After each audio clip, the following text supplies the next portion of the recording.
Em nome do Senhor e Salvador Jesus, queremos focar no tema sabedoria, incentivando, desejando que tenhamos bem em frente o texto de Tiago 1,5, que diz assim: se alguém precisa de sabedoria, peça a Deus, que dá a todos graciosa e voluntariamente.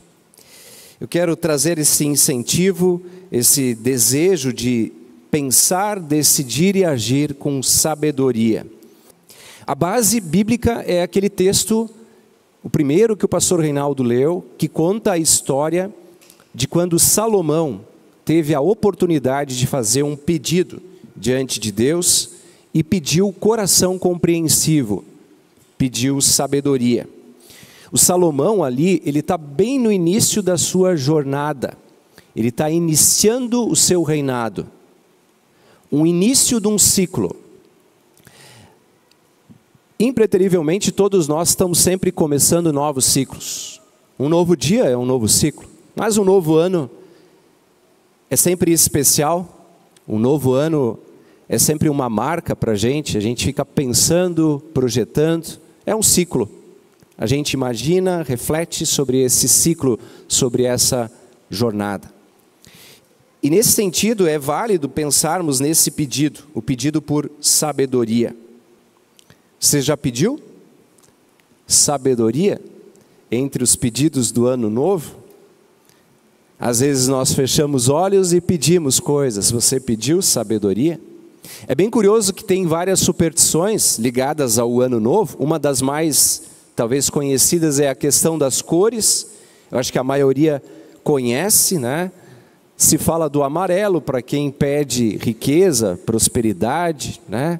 Se fala do vermelho quando o desejo é por amor, por paixão. Se fala do branco, que é o mais comum quando se pensa em paz. Mas eu fiquei pensando, interessante, né? Não tem cor para sabedoria, ou tem? Aí, a mania do presente século, a gente joga no Google, né? E falou que o azul ali, muitas vezes, era o indicado, na psicologia pelo menos. Mas, bem pouco popular. Fiquei pensando, acho que o pessoal não tem pedido sabedoria. Acho que é algo que está vazio aí entre nós. E fica aqui o incentivo, pedir a sabedoria do alto. Busquem essa sabedoria. O texto diz que Jesus crescia em sabedoria, buscava por sabedoria. Diante dos doutores, o menino perguntava e antes ouvia. Curioso. E aí nós temos esse texto de 1 Reis 3, 4 a 15, texto que foi lido antes. Quem acompanha a mensagem isolada, leia, abra esse texto de 1 Reis 3. Davi terminou o seu grande ciclo. Davi foi um rei extremamente bem-sucedido pela bênção de Deus, juntou o povo, era amado pelo povo, e de repente termina esse ciclo de Davi, e aí vem Salomão. Agora é com Salomão. Salomão sente a pressão. Salomão se depara diante desse desafio e sente isso. E ele se coloca de uma maneira humilde.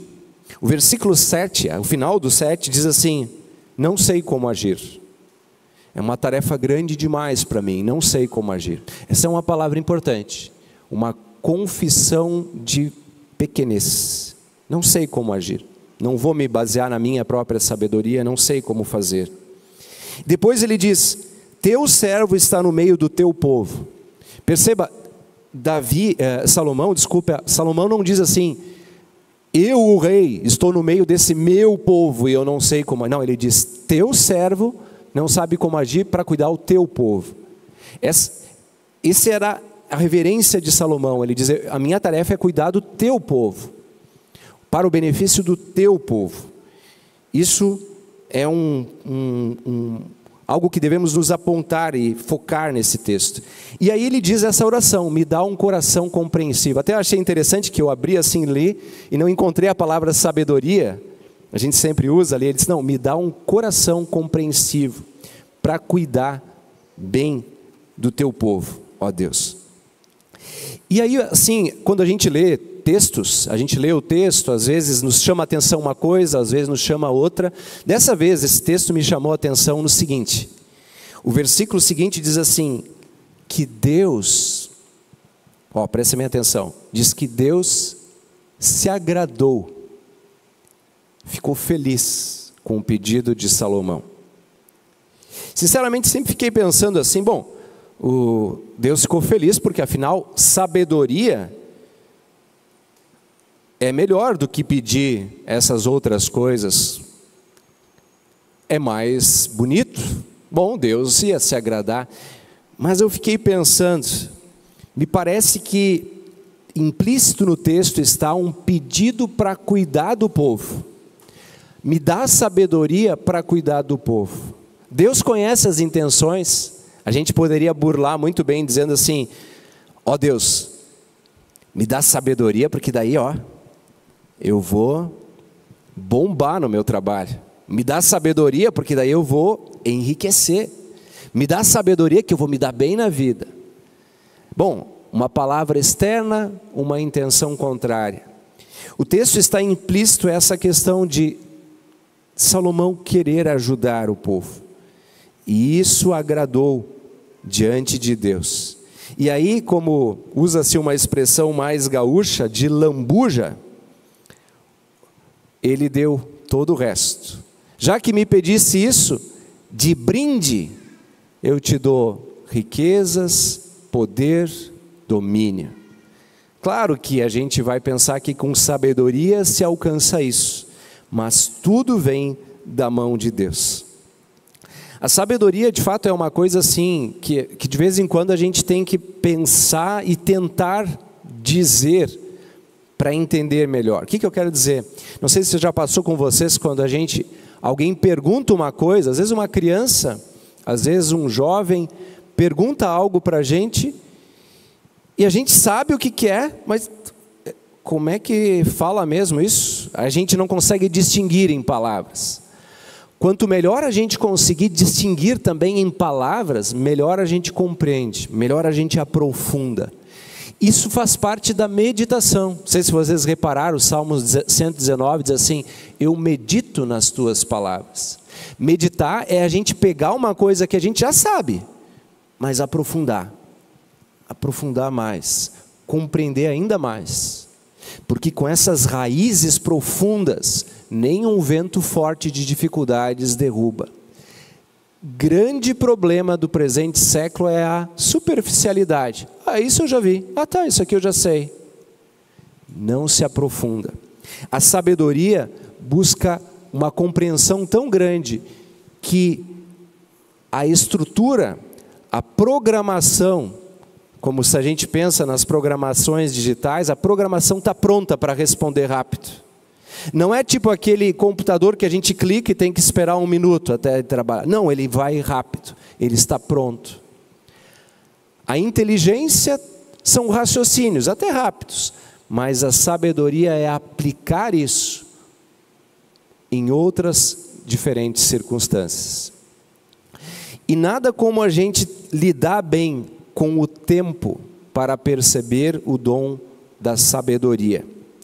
É um dos testes sobre como é que a gente prioriza as coisas, como é que a gente foca nisso ou naquilo, em que eu estou focando a minha vida. O exercício do tempo. E o exercício do tempo nos pensa nos dias que a gente vive e até o nosso dia final.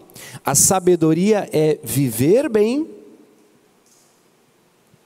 para um dia morrer bem. A sabedoria é viver bem e morrer bem.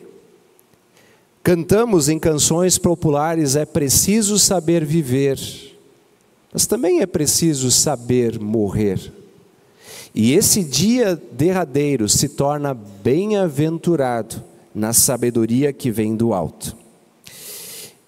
Tem um livro aqui, que eu queria até mostrar. A morte é um dia que vale a pena viver. Tem sido falado esse livro Ana Cláudia Quintana Arantes. Não é um livro de linha apenas cristã, ou não é um livro cristão em si, mas é uma médica que trabalha com cuidados paliativos. E é interessante que ela faz isso com muito esmero, cuidado, e ela sistematizou os maiores arrependimentos daqueles que estão chegando no final. Ela cita 5. Eu queria apenas citar um deles aqui, que a maioria diz que trabalhou demais. Eu trabalhei demais. Só que há uma percepção nessa expressão das pessoas que dizem que não é bem o trabalho que elas estão falando. Não é do trabalho que elas estão falando de outra coisa. Não do trabalho no sentido bíblico. A pessoa que se arrepende é a pessoa que usou do seu trabalho para galgar posições na vida e não para servir. Ah, mas no meu trabalho, pastor, a questão é só eu conseguir meus pila para sobreviver. Não, cada coisa, cada função, você pode olhar como um brilho de exercício social. Se vou limpar, que bom limpar bem. Se vou cuidar, que bom cuidar bem. Se vou ensinar, que bom ensinar bem. Se vou consertar, que legal consertar bem. A sabedoria traz isso no trabalho, quando a gente pensa no trabalho para servir os outros. E era o que eu estava dizendo de Salomão. Quando ele pediu sabedoria para o seu trabalho de rei, ele pensava no povo. Ali nós encontramos sentido na vida, para a jornada. É uma luz brilhando que me mostra por onde eu devo ir. E rapidamente ela se mostra para cá e para lá, e eu caminho rumo a ela. Qual é a estrela que a gente está seguindo? Muita gente se encana, digamos assim, buscando fama e mais curtidas. É a vida. Se não tem isso, esse é o brilho que ela segue. Vai se perder, vai se perder. Outros procuram poder, status, vão se perder também. Outros procuram apenas posses, dinheiro, fama, riqueza, vão se perder. O menino Jesus vem com o seu brilho, a sua estrela da palavra brilha e nos convida a crescer e a seguir caminhando. Porque a vida é assim, é uma jornada onde não paramos. Erra quem pensa assim, eu já fiz, agora eu vou ficar aqui. Não, a jornada continua.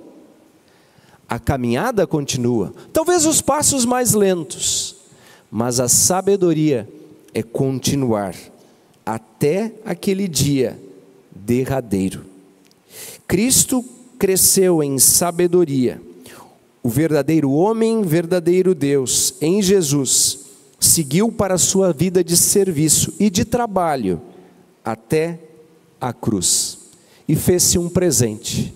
Se os magos seguiram até encontrar o menino e abriram seus presentes, Jesus nos convida a ser um presente em favor do próximo, pelo nosso trabalho, pelo exercício, pelo dia a dia. Irmãos e irmãs, não sejam teimosos em seguir a sua cognição, o seu jeito de agir as coisas. Não sejam teimosos. Aproximem-se uns dos outros, perdoem uns aos outros. Esse é o brilho da estrela. Esse é o convite que ele nos faz. Você quer seguir o seu jeito de pensar, de agir e reagir? Não se esqueça que eu avisei.